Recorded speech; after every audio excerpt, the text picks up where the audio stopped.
मोहब्बत एक अजब शय है, बयान करना नामुमकिन है। मोहब्बत एक अजब शय है, बयान करना नामुमकिन है। न खाता है न पीता है, न सोता है न जीता है।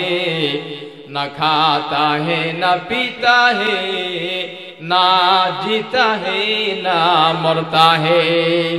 कवि बोलेन मोहब्बत अल्लाह पाकेर एमन एकटा सृष्टि, प्रत्येकटा प्राणीर अंतरेर भितरे अल्लाह मोहब्बत दिये दिয়েছেন, मोहब्बत दिये दिয়েছেন। एमन मोहब्बत, मोहब्बत केमन जिनिस, ना सोता है ना खाता है ना पीता है, एटाके खाওয়াও যায় না পান করাও যায় না। मोहब्बत जिनिसटा एमन जिनिस যেটা মরেও না যেটা বাঁচেও না। কথা কোন ঠিক নেবে ঠিক? এই জন্য মোহব্বত দুই ধরনের, একটা হলো হালাল মোহব্বত আর একটা হলো হারাম মোহব্বত। ভালোবাসা হালালও আছে হারামও আছে। আমি আমার পিতামাতাকে মোহব্বত করি, হালাল মোহব্বত। আমি আমার সন্তানদেরকে মোহব্বত করি, হালাল মোহব্বত। আমি আমার স্ত্রীকে মোহব্বত করি, হালাল মোহব্বত, হালাল ভালোবাসা। আমি আমার ভাই বোন আত্মীয় স্বজনদেরকে ভালোবাসি, এটাও হালাল ভালোবাসা।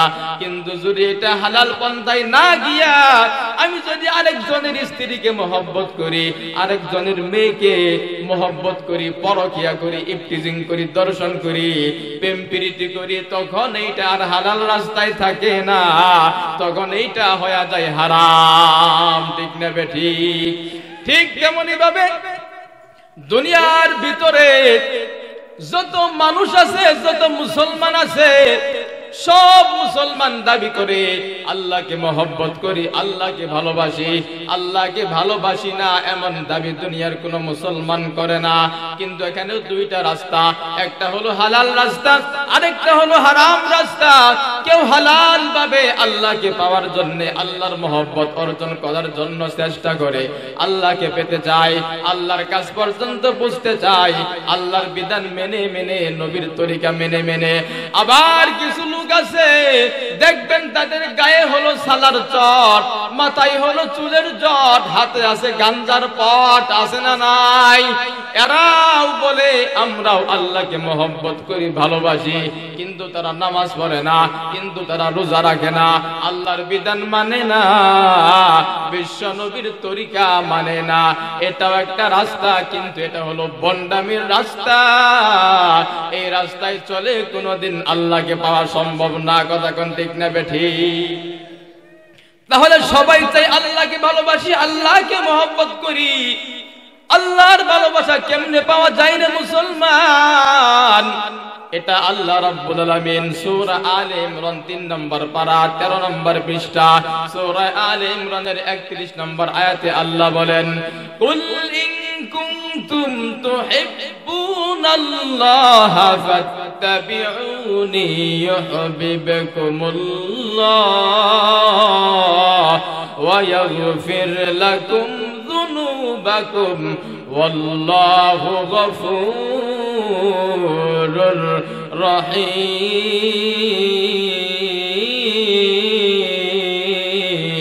আল্লাহু আকবার। আল্লাহ বলেন, ও পয়গম্বর আপনি বলে দেন, কুল আপনি বলে দেন, ইন কুনতুম তুহিব্বুনাল্লাহ, যদি তোমরা আল্লাহকে ভালোবাসতে চাও, আল্লাহকে মহব্বত করতে চাও, আল্লাহ পর্যন্ত বুঝতে চাও, কি করতে হবে? ফাত্তাবিউনি, আমি নবীর অনুসরণ করতে হবে, নবীর আদর্শ মানতে হবে, নবীকে ভালোবাসতে হবে। নবীর অনুসরণ করলে, নবীকে ভালোবাসলে কি হবে? ইউহিব্বুকুমুল্লাহ, আল্লাহ তাদেরকে ভালোবাসবে, আর আল্লাহ যাদেরকে ভালোবাসবে, ইয়াগফির লাকুম যুনুবাকুম, তাদের জিন্দেগীর গুনাহ আল্লাহ রাব্বুল আলামিন মাফ করে দিবে। সুবহানাল্লাহ। তাহলে কি বোঝা যায়? আল্লাহকে যদি ভালোবাসতে চাই, ভালোবাসতে হবে নবীকে, আদর্শ মানতে হবে নবীর, অনুসরণ করতে হবে পয়গম্বরের। এইবার আসেন পয়গম্বরের ভালোবাসা কেমনে পাওয়া যায়? পয়গম্বর হাদিস শরীফের ভিতরে বলেন, মান আহাব্বা সুন্নতি ফাকাদ আহাব্বানি ওয়া মান আহাব্বানি কানা মাই ফিল জান্নাহ। পয়গম্বর বলেন মান আহাব্বা সুন্নতি, যেই ব্যক্তি আমি নবীর সুন্নত মানে, আদর্শ মানে, সিরত মানে, সুরত মানে, ফাকাদ আহাব্বানি, সে আমি নবীকে মহব্বত করে। ওয়া মান আহাব্বানি, আর যে ব্যক্তি আমি নবীকে মহব্বত করবে, ভালোবাসবে গো, কানা মাই ফিল জান্নাহ, সে আমি নবীর সাথে জান্নাতে থাকবে। সুবহানাল্লাহ। তাহলে নবীর ভালোবাসা পেতে হলে কি করতে হবে? নবীর আদর্শ মানতে হবে। অনেকে বলে ফাত্তাবিউনি, নবীকে ভালোবাসতে হবে। না, ভালোবাসা না, নবীর অনুসরণ করতে হবে। নবীকে ভালোবাসি মুখে দাবি করলে হবে না। আজকে আমাদের দেশে আশিকে রাসূলের অভাব নাই, কিন্তু খাঁটি ইশকের বড় অভাব। আমাদের দেশের ভিতরে সুন্নির অভাব নাই, কিন্তু সুন্নতের আমলের বড় অভাব। আমাদের দেশের ভিতরে ঈমান অভাব নাই, কিন্তু খাঁটি ঈমানের বড় অভাব। ঠিক না বেঠিক? এই জন্য খালি মুখে দাবি করলে হবে না, নবীর অনুসরণ করতে হবে। নবীর অনুসরণ করতে হবে, নবীর সিরাত মানতে হবে, সুরত মানতে হবে। হামসিরাতে মুস্তাফা, হামসুরাত হামসিরাতে মুস্তাফা, দর তামামি হালে ও কুন ইত্তিবা ইত্তিবায়ে সুন্নতে খায়রুল বশার গির লাজিম তাবয়াবি আই পেসার। আল্লাহু আকবার। ব্যক্তিগত জীবন, পারিবারিক জীবন, সামাজিক জীবন, রাষ্ট্রীয় জীবন, আন্তর্জাতিক জীবন, পাঁচটা জীবন হলো। পাঁচটা জীবনের ভিতরে বাস্তবায়ন করতে হবে নবীর আদর্শ, নবীর সুন্নাত, নবীর সুরত, নবীর সিরাত। এক নম্বরে ব্যক্তিগত জীবন, ওয়াজগুলো মুখস্থ করবেন, মনে রাখবেন। বাড়িতে গিয়া বালিশের সাথে মাথা লাগাইয়া চিন্তা করবেন হুজুর কে কি বলছে। এক নম্বরে ব্যক্তিগত জীবন, আমার 3.5 হাত বডিকে সাজাইতে হবে। দুনিয়ার কোন মানুষের আদর্শ দ্বারা না, আমার 3.5 হাত বডিকে সাজাইতে হবে একমাত্র কেবলমাত্র বিশ্বনবী মুহাম্মদুর রাসূলুল্লাহর আদর্শ দ্বারা। নবীর মাথায় টুপি ছিল, আমার মাথায় টুপি থাকবে। নবীর গালে দাড়ি ছিল, আমার গালে দাড়ি থাকবে। নবীর গায়ে লম্বা জামা ছিল, আমার গায়ে লম্বা জামা থাকবে। আজকে আমরা দাবি করি মুসলমান, কিন্তু নবীর আদর্শ আমাদের ভিতরে নাই। আজকের যুব সমাজ সাকিব খানের আদর্শ মানে, সাকিব আল হাসানের আদর্শ মানে, সালমান খান শাহরুখ খানের আদর্শ মানে, ওই যে মেসি ম্যারাডোনার আদর্শ মানে। নবীর আদর্শ মুসলমানের ভিতরে নাই। অথচ আমার নবীর আদর্শের চেয়ে শ্রেষ্ঠ, উত্তম, সুন্দর আদর্শ দুনিয়ার ভিতরে আর হতেই পারে না। কারণ আমার নবীর আদর্শের ব্যাপারে স্বয়ং আল্লাহ রাব্বুল আলামিন কোরআনে কারীমের ভিতরে আয়াত নাজিল করে দিয়েছে। সুবহানাল্লাহ। আমার নবীর আদর্শের ব্যাপারে আল্লাহ রাব্বুল আলামিন নিজে কোরআনে সার্টিফিকেট দান করেছে। বলেন সুবহানাল্লাহ। 22 নম্বর পারা 19 নম্বর পৃষ্ঠা, সূরার নাম সূরাতুল আহজাব। এই সূরার 21 নম্বর আয়াতের ভিতরে আল্লাহ বলেন, লাকাদ কানা লাকুম ফি রাসূলিল্লাহি উসওয়াতুন হাসানা লিমান কানা ইয়ারজুল্লাহা ওয়াল ইয়াওমাল আখিরা ওয়া যাকারাল্লাহা কাসীরা।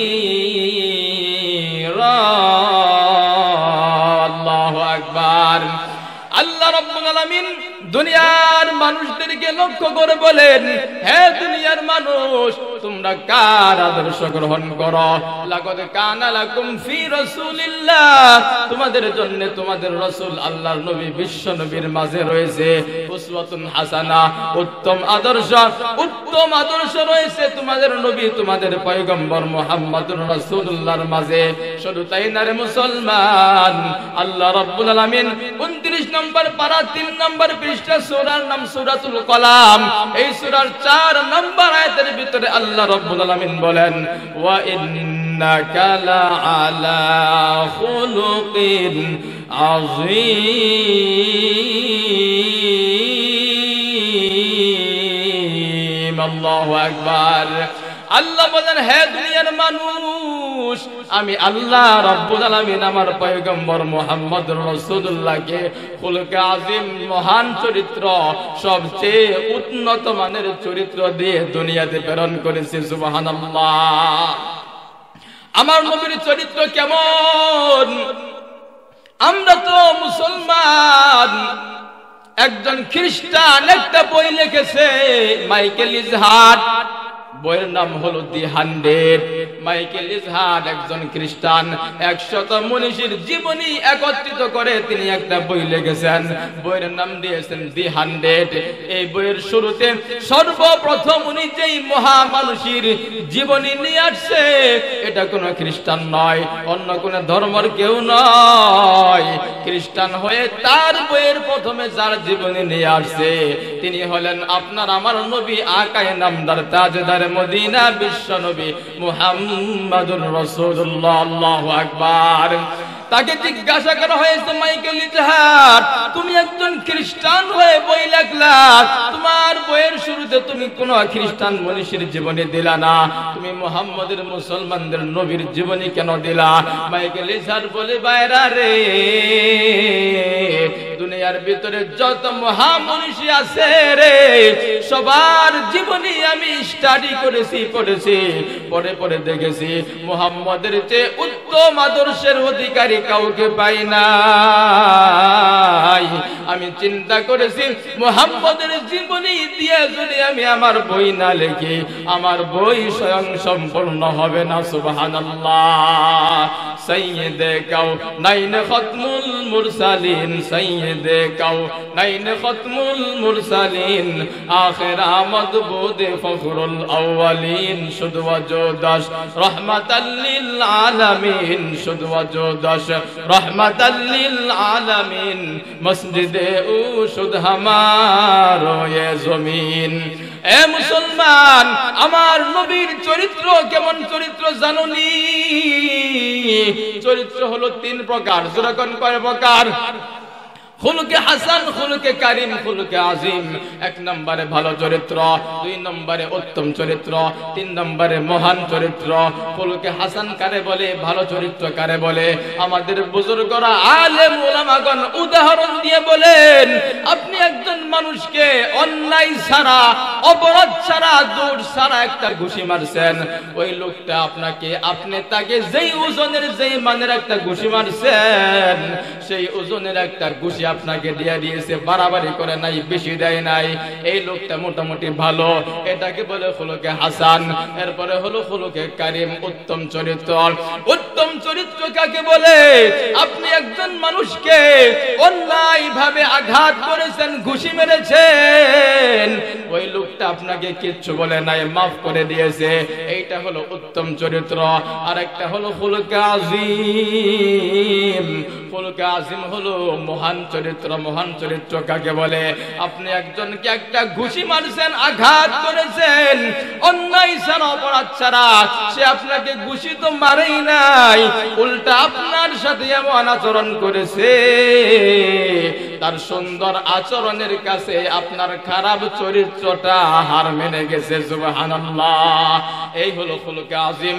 এই খুলুকে আজিম দিয়ে আল্লাহ রাব্বুল আলামিন তার নবীকে প্রেরণ করেছে। সুবহানাল্লাহ। আমার নবীর চরিত্র কেমন মহান! এ মুসলমান, একটু খেয়াল করে শুনেন। বিশ্ব নবীর কাছে এক নতুন সাহাবী এসে বলতেছে, পয়গম্বর, আমার তো জিনা করতে মনে চায়, আমাকে জিনা করার অনুমতি দিয়া দেন। কিন্তু দেখেন আমার নবী কেমন, নবীর চরিত্র কেমন। আমার নবী রাগেন নাই, তার উপরে আঘাত করেন নাই, তাকে গালিগালাজ করেন নাই, ডাকতে বলে, সাহাবী রে, আমার কাছে আসো। নবী তাকে ডাক দিয়ে নবীর কাছে বসাইছে। আচ্ছা ঠিক আছে, তোমার জিনা করতে মনে চায়, তোমার কাছে আমি একটা প্রশ্ন রাখবো, একটা প্রশ্ন করব, প্রশ্নের উত্তর তুমি দিবা। প্রশ্নের উত্তর যদি তুমি সঠিকভাবে দিতে পারো, আমি নবী তোমাকে জিনা করার অনুমতি দিয়ে দিব। এমনি আমার নবী বলতেছে, সাহাবী, তোমার মেয়ের সাথে যদি কেউ জিনা করতে চায়, তুমি অনুমতি দিবানি? বলে, না পয়গম্বর, কি বলেন, তার হাত ভেঙে ফেলবো। আচ্ছা ঠিক আছে, যদি কেউ তোমার মায়ের সাথে জিনা করতে চায় তুমি অনুমতি দিবানি? বলে কি বলেন পয়গম্বর, না, তার পা আমি ভেঙে ফেলবো। আচ্ছা ঠিক আছে, যদি কেউ তোমার বোনের সাথে জিনা করতে চায় তুমি অনুমতি দিবানি? বলে না পয়গম্বর, না, তার মাথা ফাটিয়ে ফেলবো। আচ্ছা ঠিক আছে, এইবার জবাব দে, যদি কেউ তোমার স্ত্রীর সাথে জিনা করতে চায় তুমি অনুমতি দিবানি? সাহাবী বলতেছেন কি বলেন পয়গম্বর, আজরাইল সিংগাই ফুৎকার দেওয়ার আগে আমি নিজেই ফুৎকার দেওয়া শুরু করে দিব।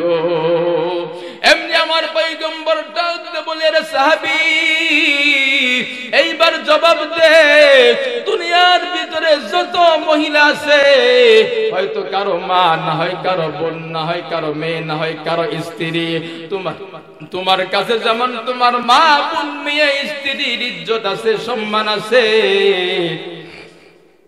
তাদের সাথে জিনা করলে তোমার খারাপ লাগবে। তুমি যেই মহিলার সাথে জিনা করবা, এই মহিলারা তো ভাই আছে, বাপ আছে, স্বামী আছে, তার কাছে তো খারাপ লাগবে, তুমি কেমনে বল করবা? এমনি সাহাবীর চোখের পানি ছেড়ে দিয়ে ডাক দেয় বলে, পয়গম্বর আজ পর্যন্ত এত সুন্দর করে কেউ বোঝাই নাই, আজকে থেকে তওবা করলাম, বাকি জিন্দেগিতে কোনোদিন জিনা করব না। সুবহানাল্লাহ।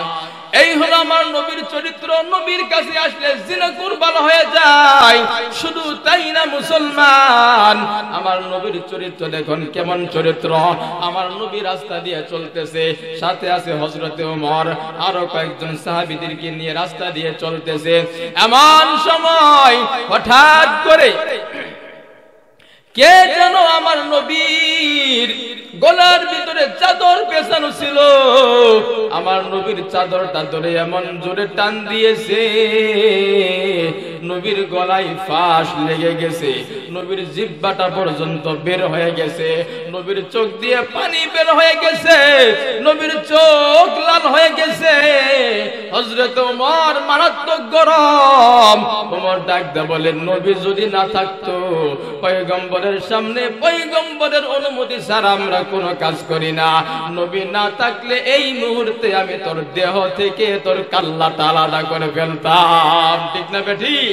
সাহাবীদের সামনে, উমরের সামনে নবীর সাথে বেয়াদবি করবে, উমর সহ্য করবে? সহ্য করা সম্ভব না, উমর সহ্য করতে পারে না।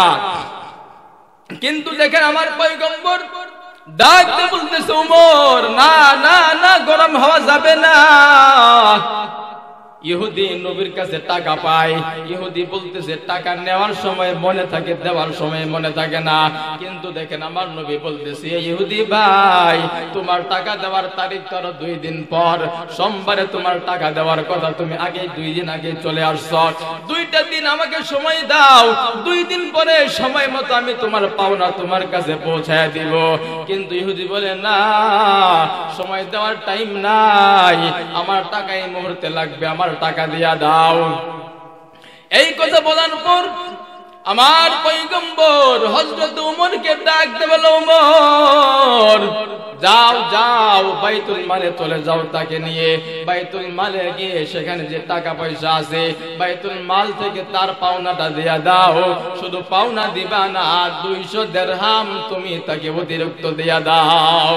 হযরত ওমরের মাথা গরম, বলে কি বলে অতিরিক্ত টাকা কেন দেব? ও পয়গম্বর অতিরিক্ত টাকা কেন দেব তাকে বলেন?